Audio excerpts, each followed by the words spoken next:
যে ওয়াইফাইটা হলো যে 100 মিটারের মধ্যে যে ডেটা ট্রান্সফার হয় সেটা হলো ওয়াইফাই, অর্থাৎ 100 মিটারের মধ্যে যে নেটওয়ার্কটা কার্যকরী হয়। আর 50 কিলোমিটারের মধ্যে যে নেটওয়ার্কটা কার্যকর হয় সেটা হলো ওয়াইম্যাক্স। ওয়াইফাইয়ের ডেটা ট্রান্সমিশন রেট 10 থেকে 50 MBPS পর্যন্ত হয়ে থাকে, কিন্তু ওয়াইম্যাক্সের ডেটা ট্রান্সমিশন রেট 10 থেকে 100 MBPS পর্যন্ত হয়ে থাকে।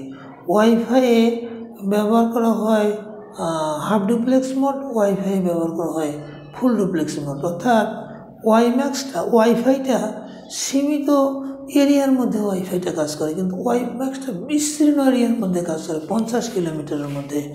তাহলে আমরা এটাকে এইভাবে একটু পার্থক্য করতে পারি, ওয়াইফাই ও ওয়াইম্যাক্সের মধ্যে পার্থক্য করো। ওয়াইফাই ও ওয়াইম্যাক্সের মধ্যে পার্থক্য করো। আমরা এটাকে যদি ছক আকারে এরকম করে পার্থক্যটা করে ফেলি ছক আকারে, তাহলে ওয়াইফাই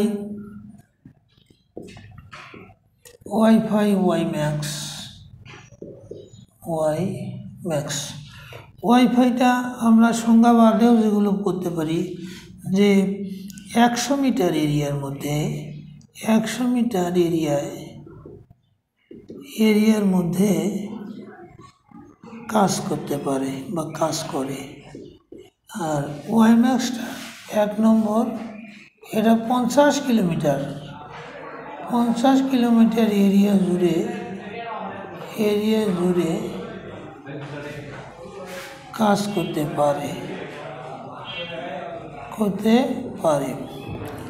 2 নম্বর, ওয়াইফাইয়ের ডেটা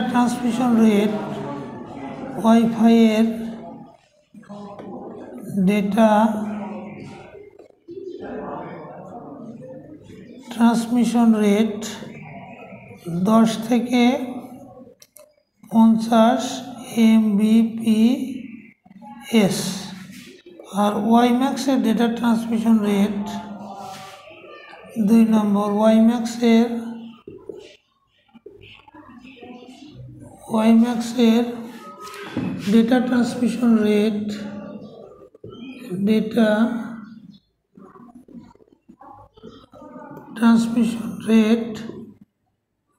10 থেকে 100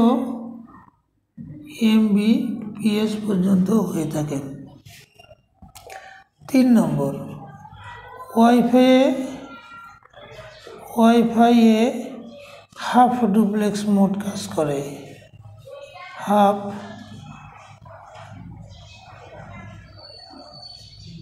ডুপ্লেক্স মোড কাজ করে। 3 নম্বর,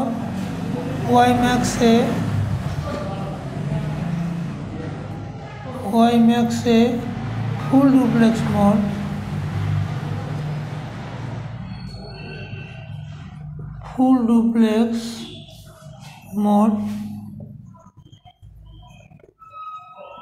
কাজ করে। তাহলে এই হলো ওয়াইফাই এবং ওয়াইম্যাক্সের মধ্যে পার্থক্য।